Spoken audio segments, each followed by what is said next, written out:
Now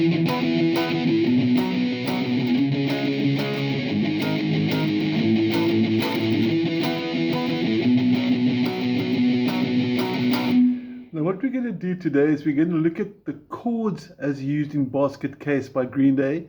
We're not doing exactly the same rhythm as they do on the original, but we want to focus on two things today. First of all, to find out where the power chords are, so you're going to get to know that this is E, B, C sharp, G sharp, so we're going to learn that. We're also going to learn that certain power chords can be played in more than one place. C sharp, but we'll discuss it through the video. And we're also going to look now at palm damping with accents. And to get the accents really working well, we're going to focus on some palm damping, and the accent will be the louder beat. So slow motion, our first strumming pattern is going to sound like this. But first of all, let's get the power chords going, and please make sure you do have a copy of the PDF with you. If you don't, you've got my WhatsApp details, or just inbox me. I'll be more than happy to send a copy of the chord chart that I'm working from. Just quickly for the purist, yes, the original is actually in E flat, and if you read the tab sheets there, they've detuned, those have turned all the tuners, 1 fret down. We're not going to do that. We're going to keep the guitar in standard tuning because we said this is a chord study and we want to get a rhythm application associated with it. We're just using the chords in the key of E of Basket Case, which with a bit of intuition you could be able to translate or transpose rather into the original key, and it shouldn't be a hassle. If you need help, WhatsApp me. Okay, enough talking. Now with the power chords, there's more than one way to play them. We can play a power chord like this, finger 1, 3 and 4. Notice middle finger number 2 isn't being used. Okay, this is E5. The 5 has got nothing to do with the fret. It's got to do with the power chord. 5 means power chord. Now some players like that, 1, 3 and 4, should sound like this. And when it's played together, you may also lose the pinky and put your ring finger, finger 3 flat. Sounds the same. And if you're like me, you may use the pinky. Now I've noticed over the years that it still seems that the majority prefer this version, although they're still noticeable enough that prefer the ring and the pinky. So whatever of the three makes you happy, I'm good at that. Okay, first of all now, make a note, where do I find these power chords? Okay, so here we go, E5. The following chord is B5, which you'll see in the PDF. Now there are two ways to play the E5 and B5. You can do E5 here and B5 there.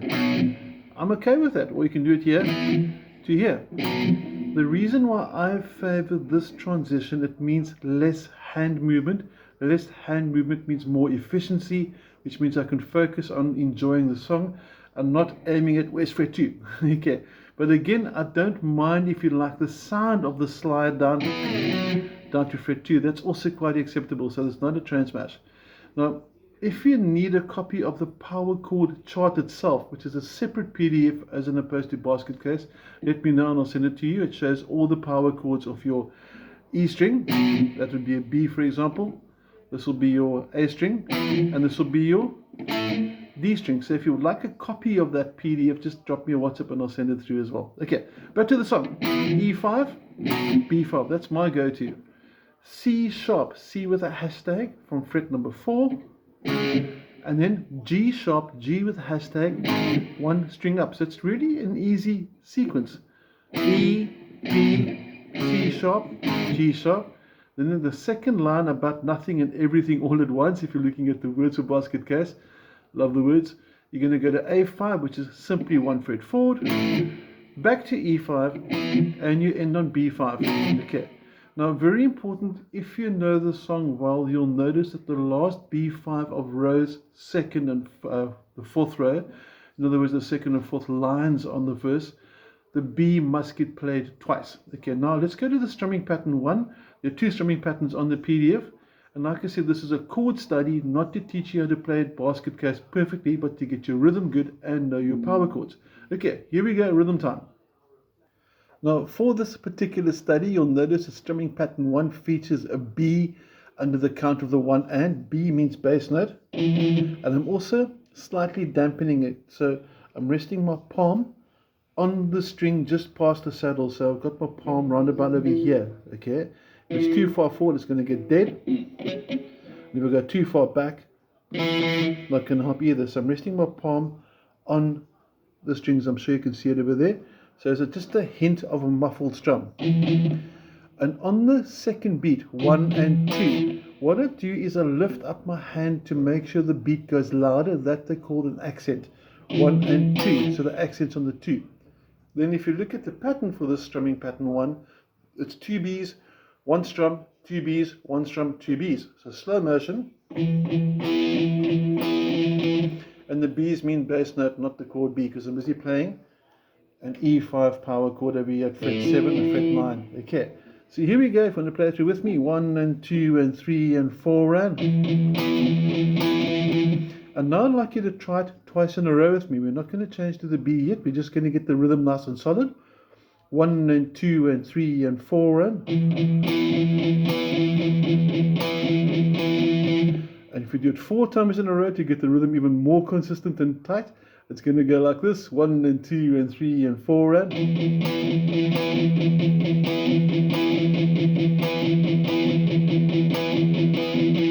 Okay, so make sure you got the rhythm nice and accurate, and now we're going to put the rhythm and the chords together for you. Okay, first of all, slow motion: 1 and 2 and 3 and 4 and.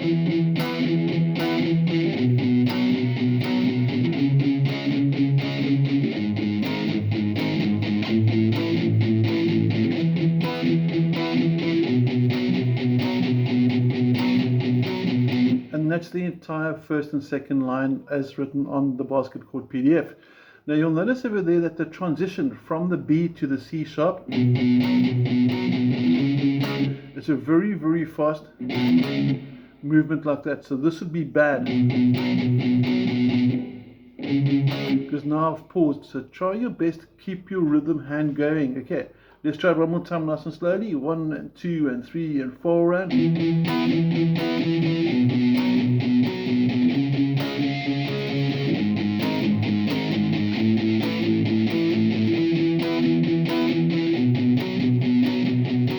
Now you'll notice over here that my hand's shape didn't change. So the thumb didn't disappear like that. It didn't stick out there. This is very bad, by the way.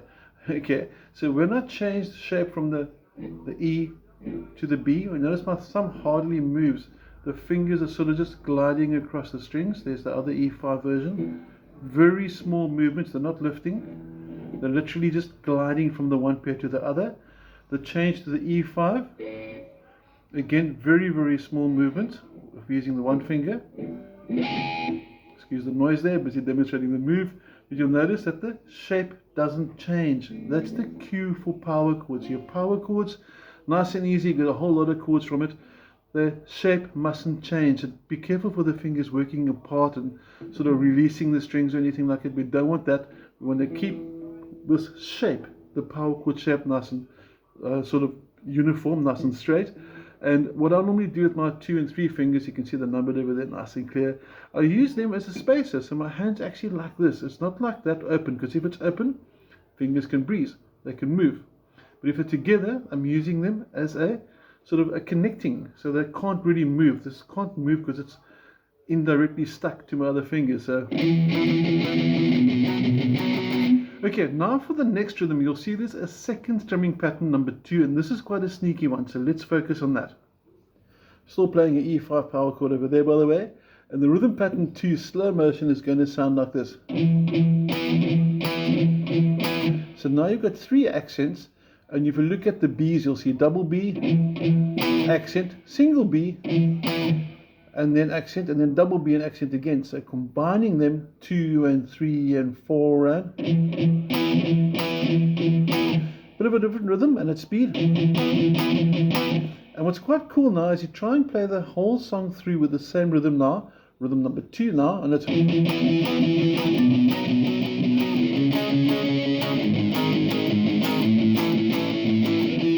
And it sounds pretty cool. Then you can even combine the first and second rhythms together like this.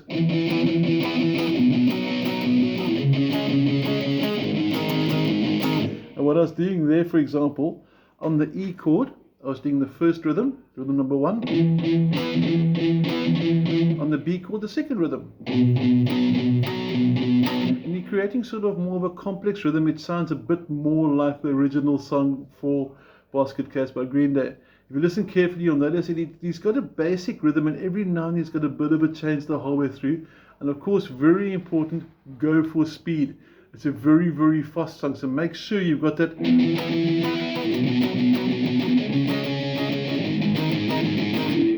Go for the speed, very important for Basket Case. For the chorus, you've got an A5. We've done the A5 over here, fret number 5, nice and easy. For the B5, E5, when he sometimes gives himself the creeps, that's nice and easy using rhythm number 1.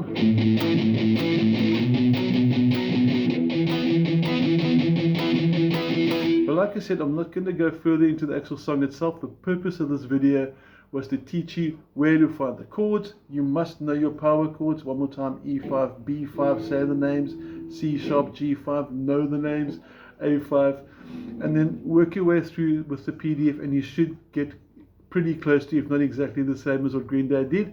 Also, lastly, again, one more time, remember, on the original, they've detuned the guitar, so their E5 will sound like this.